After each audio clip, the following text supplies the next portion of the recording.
The alien sensor net used a series of interlaced tachyon beams. If they adjusted the shield harmonics and refracted those beams around the ship, they could slip across without appearing to have disrupted the net. Once across, however, sensors indicated a resonant particle wave, so engineering needed to realign the dilithium matrix to compensate, but note the antimatter reaction chamber may have been compromised. You have no idea what I'm talking about. To say that I am fond of Star Trek is something of an understatement, and I know what you're thinking. Wow, Star Trek! That's pretty hip. You must be pretty popular with the fellas. Yeah, that's false. But as opposed to being merely darn good viewing, I find Star Trek actually provides fascinating insight into our society. For example, in the original series of Star Trek, the first officer was intended to be a woman, as opposed to the popular Vulcan character Spock. The pilot episode, The Man Trap, was shot with actress Majella Barrett in the first officer position, but was turned down by NBC. Why? The network cited audiences would never accept a woman as second in command of a starship. They could imagine teleportation and warp drive, but apparently female equality was something they just couldn't picture, even for a show set 300 years in the future. What I find even more fascinating, however, is that they also requested the removal of Spock from the cast, because with his frowning brows and pointy ears, he resembled the devil. Apparently, they believed audiences were more willing to accept the devil as second in command than, again, a woman. So what the devil does this have to do with us? This took place in the late 60s, so we'd expect the female image has improved over the years as women have gained equal rights. However, although our society has arrived at a point in which women and men are equal in the eyes of the law, mainstream American media still reinforces old female stereotypes in addition to establishing new ones. In order to understand this issue, we will first trek through the media and see how women are being portrayed. Next, we'll explore strange new worlds to see the negative effects. Finally, we'll investigate the next generation to see what we can do, limited as we are, about this unsightly female image. My favorite series of Star Trek is Voyager, especially due to the lead role Captain Catherine Janeway. She's bright, gung-ho, and had to put up with being given over 50 different hairstyles, ranging from the bun of steel to the power pony, and producers even went so far as to reshoot entire episodes, simply because they disliked her hair. In Star Trek The Next Generation, Captain Jean-Luc Picard was bald. But because we weren't focused on his hair, or lack thereof, we were more concerned about his intelligence and competence as an individual. In commercials today, there's a great deal of focus for women on youthfulness. Our lips must be plump, our faces wrinkle-free, and, heaven forbid, gray hair.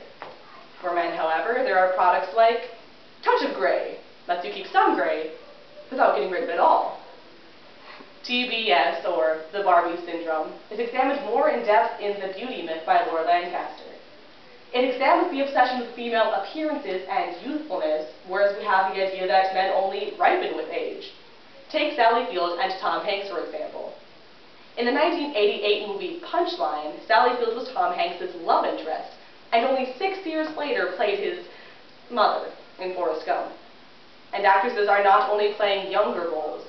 According to Mean Girls, an article from Journalism and Mass Communication Quarterly, women are being increasingly portrayed as overly aggressive, hormonal, even tyrannical, in comparison to their male counterparts.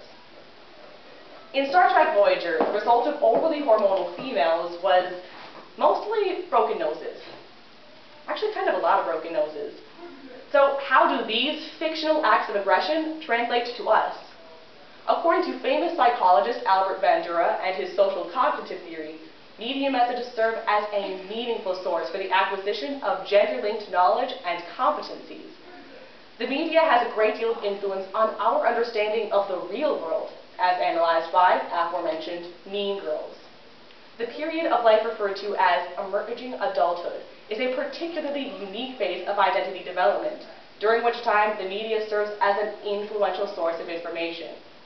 According to psychotherapist Dr. Susie Orbach, spending just 3 minutes looking at a fashion magazine lowers the self-esteem of over 80% of women. So the issue here isn't simply how women are being portrayed in the media. It's the messages that are sent and the assumptions that are created.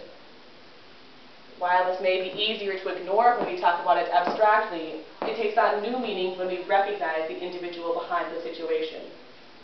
My older sister and I are very close. For me, my sister has always been the ideal picture of beauty. You can imagine my shock when in high school she was hospitalized for anorexia and bulimia. I found it incredibly difficult to understand how this gorgeous individual could possibly find a thing wrong with her body. When she was healthy again and we were able to discuss her eating disorder, she explained the media had a very prominent role. Fitness and beauty magazines were obvious culprits, but there were also sources I hadn't even considered, like commercials. We all know product ads like, maybe she's born with it, maybe it's Maybelline. So in other words, maybe you're beautiful just the way you are. Or maybe you need this product in order to be identified as beautiful.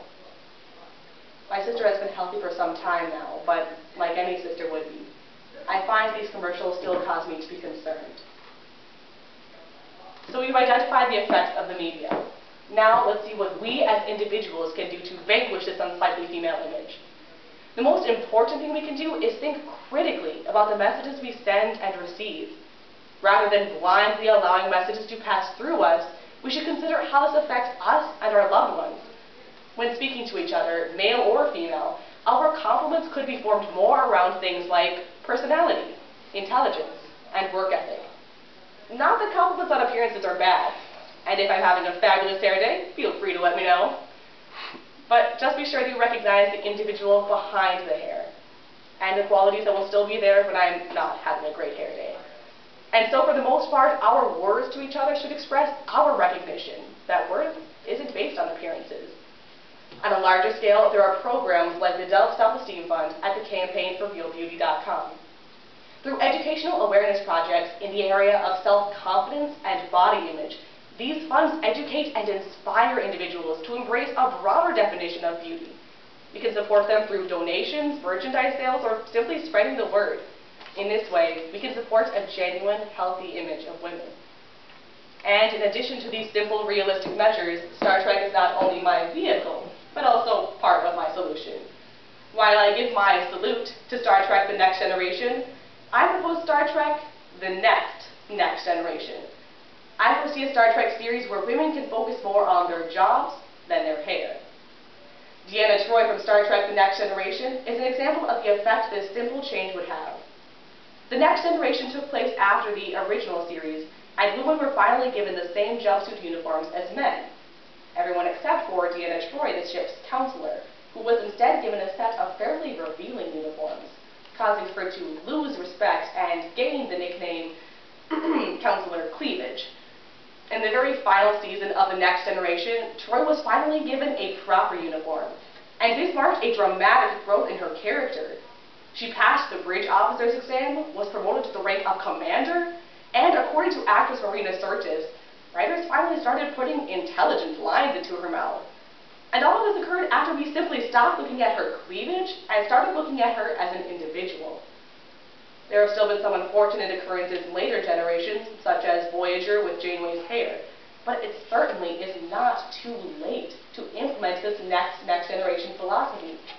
Given the success of J.J. Abrams' 2009 Star Trek movie, there is still the potential for a great deal of growth in the Star Trek universe in terms of movies and shows, especially given the fact that the 2009 movie follows an alternative timeline and reality from the original series. We have the potential to fix this poor female image when, like we did for Deanna Troi, we simply address that it is a problem. It's disappointing to think that, whether now or what we perceive as 300 years in the future, women are portrayed in unflattering ways. Although women have gained equal rights, we are still portrayed as objects of beauty. It's just that now we're aggressive, hormonal objects of beauty. But as a Trekkie, I believe in the ability of a society to change and grow beyond its limitations. So as Captain Janeway says, there are 3 things to remember about being a starship captain. Keep your shirt tucked in, go down to the ship, and never abandon a member of your crew. The way I see it, women are a part of this crew, and minds working together, we can boldly go where no man or woman has gone before.